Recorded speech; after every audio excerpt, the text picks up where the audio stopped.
Hi, John Morgan here with Bob's Market and Greenhouses, and today I'm going to share some information with you on ornamental cabbage and kale.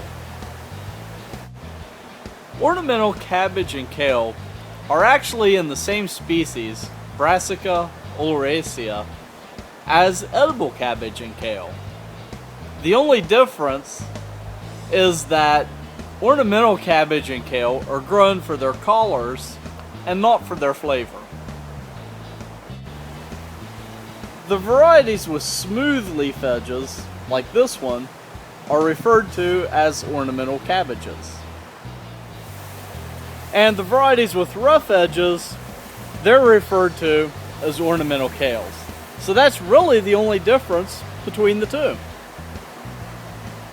As with all brassicas, ornamental cabbage and kales prefer to be grown in cool weather.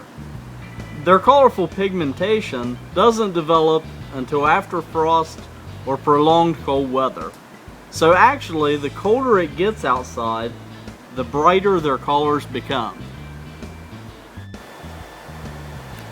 When it comes to planting ornamental cabbage and kales, they look especially good in large plantings where their colors can really pop.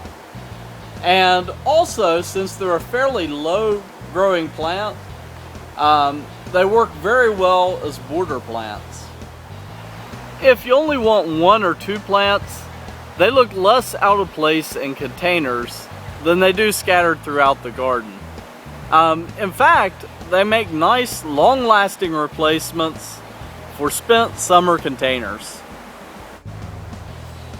They also like to dry out slightly between waterings, but if you let them dry out too much, they can actually get a little stressed. And also, avoid watering them when the ground is going to freeze. That can actually harm the plant.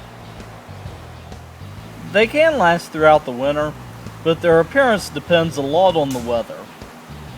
Too hot and they will bolt. Too wet and harsh and they might look a bit tattered. But since most pests are scarce in cooler months, there aren't too many problems to look out for. Just maybe the occasional animal that might find them quite tasty, especially deer. For more information, visit us online at bobsmarket.com.